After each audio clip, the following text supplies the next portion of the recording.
Service Only, episode 6. I'm with my man Joon Son, aka Kimchipapi. And what's been going on, man? I mean, you've been in the fashion space for a while. Yeah. Super sneakerhead, Yeah. you know what I mean? All of the J's. All of the J's, all of the retros. Like SBs, yo. SBs. You are a staple in the Austin community. Now you're in the restaurant business. Yeah, it's kind of like a crazy flip. Flipping kicks to flipping rice, you feel me? Flipping kicks and flipping rice. You know what I'm saying? So tell me about that journey. How'd you go from being like entrenched in the sneaker culture to now moving into the restaurant industry? Well, the thing is, like, my family's been in the restaurant business like most of my life. My mom owned a restaurant in Somerville, so I felt like it was kind of in my DNA to be a restaurateur or just to be involved in food in some capacity. Yeah. But like did you always get that inkling? Yeah, I kind of had that itch for cooking. That's why I did like short clips on my IG, Yeah. and I created like a small series called Kimchipapi Chronicles, and it kind of it kept building my passion for food, and I felt like the sneaker industry was kind of on the decline in terms of what I was doing. I was more on like secondary market. I got it. And it was like hard to make a buck. You feel me? So I just thought it was the best step, the best next step is to jump into the footsteps of like my family and like jump into the restaurant business. So I got it. That was back in like I closed in November 2015. Okay. So how long was that transition? So November 2015 for now, almost 3 years. Almost 3 years. Yeah. So when did you get the idea for Kimchipapi Kitchen? Were you kind of testing other ideas out beforehand? Like how did you finally decide this was kind of the direction that you were going to go into? Well, prior to closing the shop, I was doing prep.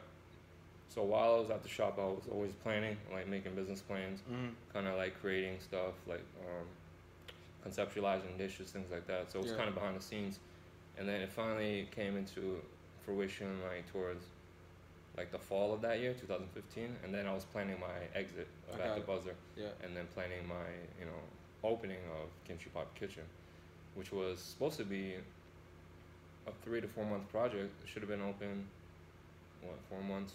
March of 2016. So you're saying you were gonna immediately transition from ATB over to Kimchipapi Kitchen? It was originally supposed to be a 3 month project. Okay. But what happened? So a family was involved with the project, which was a little difficult because, specifically my father was involved with the project, and like you can't tell a Korean parent like what to do. Like they're gonna be like, shut up, you know what you're talking about. They don't have the same vision, you know what I'm saying? Yeah. He's older cat. Got an older school vision. Old school vision, Yeah. so everything came out butt ugly. I was like, I need to hire an interior designer or someone to like, design something. He's like, nah, we don't need that. So he brought up like his friends, and they like kind of, worked around like codes and shit, like things like that. And no, you can swear if you need oh to. yeah, my fault. Fuck you. All right. So basically, big shout out to my dad and his homies. Like they meant well, but like I needed to do it the right way. Y'all just had clashing visions. Clashing vision, language barrier. Yeah. And a lot of shit didn't go the way I wanted to, and then like I just started losing confidence in myself because everything was falling apart, and I was just getting down on myself. Like that's the worst thing, is to like beat yourself up. Yeah. But I do that a lot, and I was like, I'm losing control of this. Do I even know what I'm doing? Can I even cook? And I started like reading articles about people that open restaurants and failing. And I was kind of like looking for reasons to quit, Yeah, so you were kind of like internalizing that energy. Exactly. And I was like, and then I became depressed, like severely, like I need to get medicated. So that was like towards the middle of the project when things were falling apart. I got like depressed. So right in the middle of the project, your emotions start going another direction. Yeah. You start feeling like it's I guess too big of a weight. And things are not really panning out how you think they should pan out. Exactly. Like I wanted to get the weight off my shoulder, so luckily I was able to reach out to one of the owners of Chicken and Rice Guys, and we worked something out where he would take it off my hands, and I'm not gonna get into all the details, but for sure. I was kind of like a minority partner, if you will, and I was like, oh my god, yes, it's finally off my shoulders. And then I decided to get a job at Expressions as a footwear buyer, the men's footwear buyer. Yeah. Because I had a lot of experience in the footwear business, so I worked there for about 7 months because I was depressed. I didn't want anything to do with restaurants. I was convinced I was not born to be an entrepreneur. I'm a failure. Just gonna work this dead-end job, and I'm gonna live comfortably, get a paycheck. So that energy didn't come from nowhere. You were believing this based off of like stories that you were creating for yourself. Because no one told you that you were a loser. No one told you that you couldn't cook. No one told you that you wasn't a successful entrepreneur. And you came off for like what 7 or 8 years at ATB. Yeah. That was a success. I felt like it was a failure because like what I got show for it. At the time, I was like, I didn't do nothing, but it's not really tangible what I did. I felt like I did a lot intangible, like setting the culture, opening the first, major consignment shop in Boston, and just building the community of Boston. Now it's popping, Shout out to AWOL, they put me on first. There's AWOL, we had At the Buzzer. You was always around. Yeah. We had Orchard Skate Shop. Yeah, Orchard. Yeah. I felt like I contributed. We even had what was the one back in the day that Lab? Was it the Lab? The one with the shorty that started it? No, the one that was. Oh yeah, the Lab was popping. But no, the one that was next to the Star Market on the corner. Oh, Re-Up. Re-Up was popping too. That was all around the same time. Yeah, I mean during the same time. So like, circling back, like I feel like I did contribute. So maybe I could kind of like pat myself on the back for that. Yeah. But you like a part of the architect of the culture. I feel like and like, but when you're depressed, you feel like a piece of shit. You're like, I didn't do shit. I ain't shit. I'm in my 30s. Got no money. Got no wife. Got no girl. Got no kids. I got nothing. So you're just like, what's the point? Like, I was at the point where I'm like, yo, I hope today when I go to work, like a bus is gonna hit me. Like, that's what depression does to you. And that's heavy. Yeah, like I wanted to kill myself, and look at the way I act now on the gram. Like, for sure. You think someone like me would want to kill himself? Yeah. Like I'm happy as hell. I'm not even like medicated. I'm like high off life. Yeah. And like, it's crazy because like 2 years ago it was like you wouldn't even recognize me. It's a complete 360. I was like ugly as fuck. I didn't get no haircut. I didn't shower. My mom came up from New York to take care of me. So what I'm basically trying to like emphasize is like depression is like a real sickness. Like it takes over your mind, and your mind is so powerful that it will make your body feel sick. Like I felt sick. Like my taste buds weren't working the same. I had no energy. I would just sleep all day. People would call me, and I would get like anxiety because I don't want to talk to no one. Yeah, for sure. So yeah, that was the state I was in for like a while, and then slowly I started like getting better. Well, yeah, tell me about that. So tell me how you started digging out of that. Like what got you out of that depression state? Okay, so I was depressed, and everyone was like pressuring me to like go see a psychiatrist, but I kept convincing them it's situational depression. It's because the restaurant failed. So you knew that. Yeah, it was. It's just kind of like a given. Oh, you failed, so you feel depressed. Yeah. But I was thinking that, but then later on, I'm like, no, maybe if someone else like you went through my experience, maybe you wouldn't have been depressed. You would have reacted to it differently. Yeah, 100%. So then I was convinced like it's in my DNA, and like I'm depressed, and it's something that I've been living with. It's been mild my whole life, I get down and highs and lows. Yeah, highs and lows, but that's normal. We live in New England. But like I think it's in my DNA, and like a lot of my family members also struggle. I think there's millions of people out there that struggle, but they're kind of like behind the scenes because there's a stigma like depressed, like just cheer up, But it's not that easy. Yeah. Or bipolar, like people joke around, oh you're bipolar, but like it's a real sickness. Yeah, it's a real sickness. Like nothing to joke around about. It's like making fun of someone who has cancer or like diabetes. It's like the same thing. You're sick. Like don't think of it as he's crazy or he's so sad. Like cheer up. Like that's the worst thing you can do. Like that just like infuriates people that are depressed. Because it's kind of like dismissive. It is, and it's like patronizing. Yeah, patronizing you. Yeah, I'm just like, this is what you need to do. If you know someone that's depressed, just reach out to them and just be there as company. Yeah, but no pressure. Just be like, yo, let's just cheer up. Like, don't do that. Just be there for them if they're like, hey, you want to go eat somewhere? Or you want to, like, something really light. Because you need to get them back on their feet slowly, but not, like, right away. So, like, little pressure. That's what I recommend to people if they want to help their friend. Or friends that are going through depression, So was somebody there to help you out of it, or did you pick yourself out of it? My mother came up from New York. She stopped basically her life to come up, because that's my mom. She came to take care of me in Boston. She lives in New York. Yeah. And basically, like, I was an infant in a way. Like, she was making all over. Like, she was making me food and like, tucking me in and just like, what I'm saying? I was like a baby, like, you know what I'm saying? And like my mom, like, she was there for me. All right. So fast forward. you were able to get your confidence back, get your swagger back, right? Oh yeah, how did I get to that point? I'm sorry, I forgot to mention that. So my mom helped me, and then, you know, I got a job, and like throughout that job, I was depressed, and like towards the end of it, I was getting better, and it helped like change the attitude of everything. So what helped me get better? First, I tried traditional medicine, like antidepressants, and it really like made me feel. It didn't really make me feel too good, and there was a lot of like withdrawal symptoms that felt like I was like. I had the flu. Yeah. It's kind of like drug addicts, like when they have withdrawal. Like I felt that way, and it didn't really help me. So I just kind of wrote it out. After the withdrawal symptoms kind of lingered for a while too. It just made my brain like really foggy, and like I had trouble like putting sentences together. And after a while, you know, one day my friend was like, I was just chilling with him. We're at a Celtics game. After the game, he was like, "Yo, you want to smoke?" And I was like, Bro, I haven't smoked since I was 18, so that's like 16 years, right? Yeah. And I despise marijuana. Like, I hated the smell. Yeah. I thought people that smoked all day were idiots, fucking stoner, right? Stoners. Yeah. So I was like, whatever. I'm gonna just take a hit. What do I got to lose, right? Yeah. I tried this other shit, didn't help.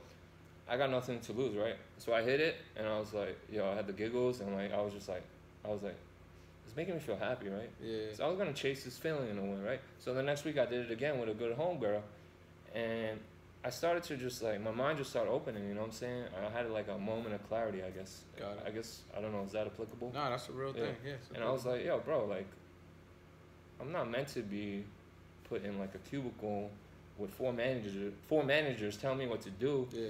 Like. So you think the tree helped to enlighten you? Yo, I love you, Mary Jane. Yo, that's my bitch. Like, it just helped me like, I mean, it's proven. It helps a lot of people. Yeah. You know, it helped me just... I mean, it's from the earth, man. It's from the earth. You know, water, marijuana, you know, the sun, you know, that's all we need. So it helped me, like, open up my mind, realize, like, I need to finish what I started. Yeah. Kimchipapi. Okay? So I'm gonna try to do that. And I guess that's how, you know, we got here today. But before that, I was trying to actually get some, like, before Kimchipapi, I was just like, yo... I don't want to work at Expressions anymore. I'm going to try to get a job elsewhere. Got it. So I had 3 opportunities, but, like, unfortunately, I was not the right fit for them. Yeah. And I felt like that was meant to happen. They'll lead you back towards Kimchipapi. Yeah. So maybe the universe was saying, like, no, that's not for you. I think definitely that's what it was. Yeah. You know? I mean, I've had situations like that where it's like you're trying to go hard at a certain thing, and no matter how hard you're going at it, it just doesn't pan out. And then you have other things that kind of happen that kind of shift you to that direction. You know, so that energy is real. That energy is real. It's totally real. I believe in that. I believe in the law of attraction. Yeah. Attracting good vibes. Yeah. Like, I cut out a lot of bad vibes. Like, anything that weighs you down, like, it's addition by subtraction, you feel me? And that really helped me, like, become who I am today. And I've never been stronger mentally. Like, my confidence is off the roof. Like, I feel very strong, and like I feel like anyone could get to this point. You know what I'm saying? I'm human. You know what I'm saying? I'm not a superhuman.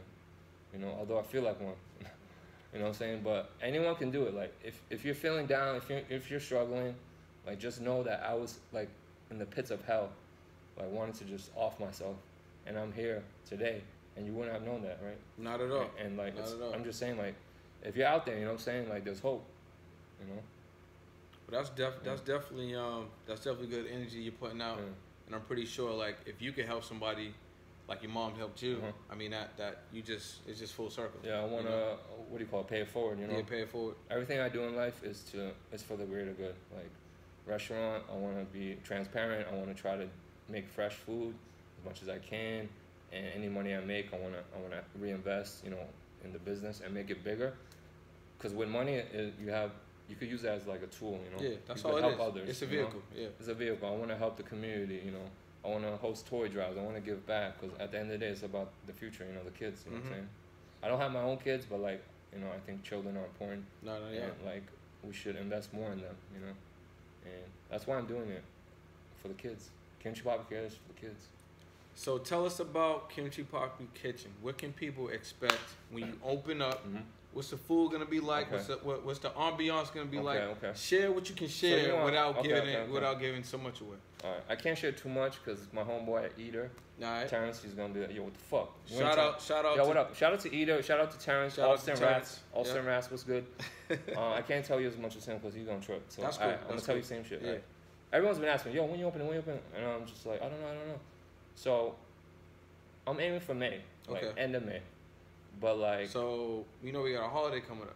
So is it gonna be before the holiday in May? Is it gonna be on the May holiday? I need to get open before people bounce from Memorial Day. You feel me? All right. So it's gonna come before Memorial Day. I have to. I think I have to. So before Memorial Day 2018, yo, Kimchipapi's gonna be open. Follow me for updates. Kimchipapi 617. I really hope I open by that time. All right. I'm aiming for that. You know, the sign was up. You know what I'm saying? Everything's up. I'm just ready to go. I'm just finalizing, you know, dishes, finalizing staff, and just putting all the pieces together. You know, it's been fucking a long time. Yeah. Coming almost 3 years. The pieces are finally coming together, and like, I'm very excited and I'm very emotional too. What's the food gonna be like though? What type of food are we talking Korean about? and Japanese inspired. Okay. Yep. But all original menu, all of that. Somewhat, you know, somewhat original, but a lot of like creative dishes, which I'm gonna call the cravings, which is like what I crave at night, like late night. You know what I'm saying? The people out there at night. You know who you are? Yeah, like, that's me. I'm a night owl. You know what I'm saying? Me. So I want to make this menu specifically designed for this night owl. Are you gonna have something for me though? Yeah, I'm gonna have some tofu and some mushrooms and some plants or whatever, whatever the hell you eat. As long as you got mushroom, plants, and tofu, I'm all over. Yo, I got you. So vegan friendly. I'm gonna have some brown rice, some kale noodles. Yep. And I'm just give you some code words, and that's all I can give you. Let's do that.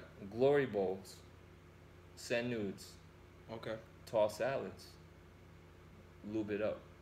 Lube it up. Secret menu item. Yo, shout out to Greg for that. So lube it up, toss salad, send nudes, glory hoes. No, chill. Glory bowls. Glory bowls. If you want that glory hole, you know what I'm saying? That's somewhere else.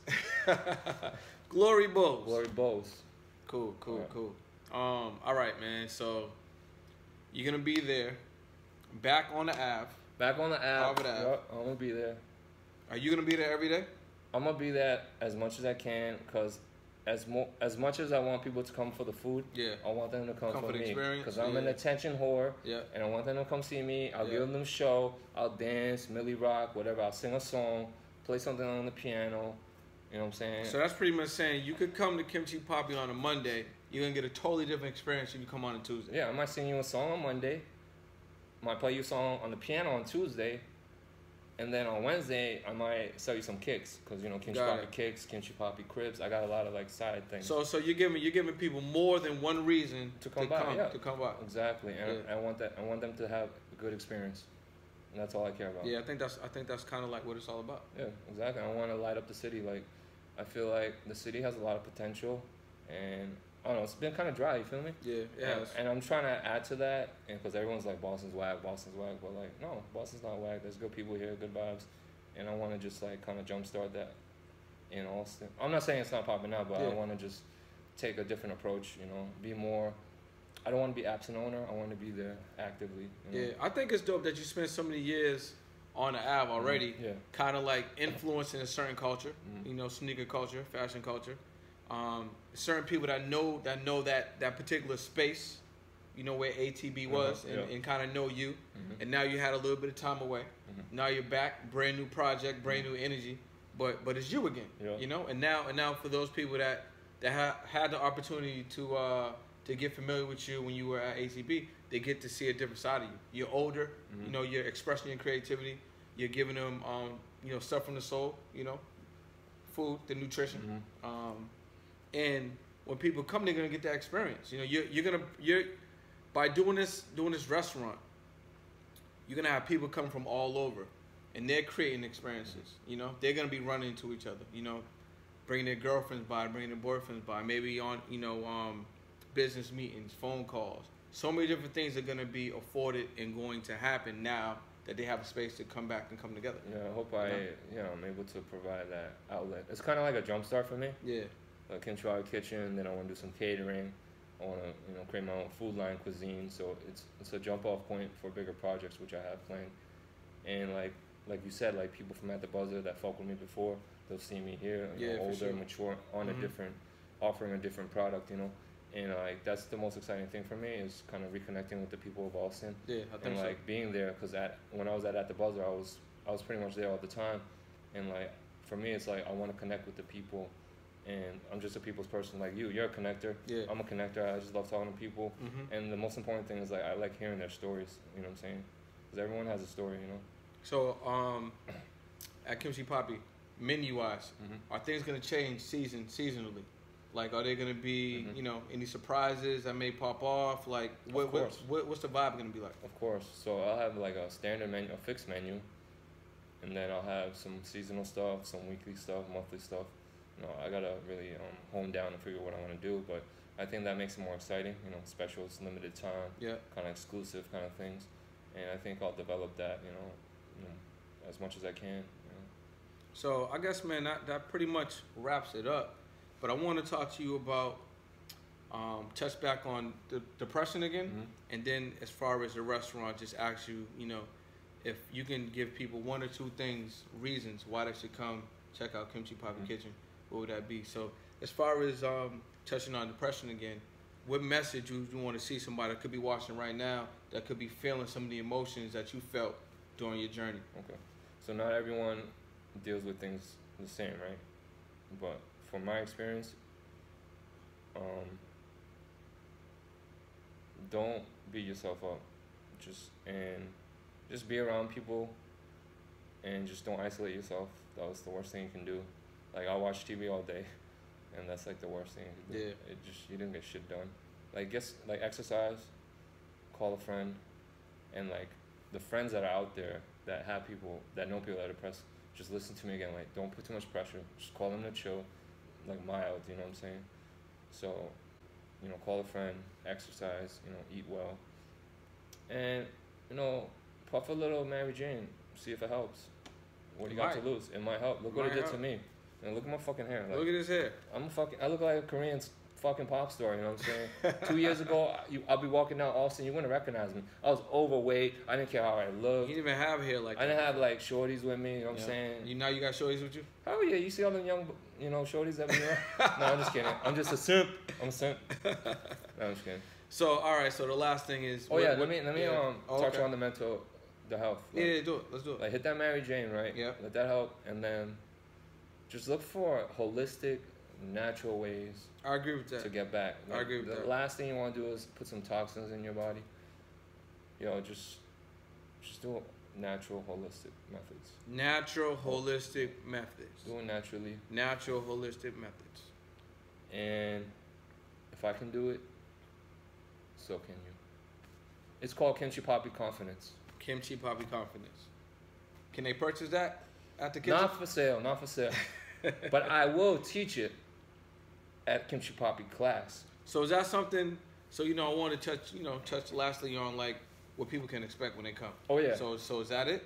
Can they expect to come to Kimchipapi? Why are you gonna come? Right? Why are you gonna come? Right? Why should they come? First off, obviously it's the food, right? Yeah. I want to make sure it's delicious. You know, healthy alternatives. You know, I'm gonna have some shit for people that don't give a fuck. They don't care. They're gonna eat greasy shit, right? But it's gonna be delicious, right? And I'm gonna give them the experience. You'll never know what you're gonna get, like Forrest Gump said. You know what I'm saying? So make sure you check out Kimchipapi next month, May, before Memorial. Come by for the experiences and also the food. Kimchipapi.com. Peace. Thanks, brother. Thank you, man. Love you. Love you too, man. Service only 6. Thanks for watching. See y'all next time. Peace.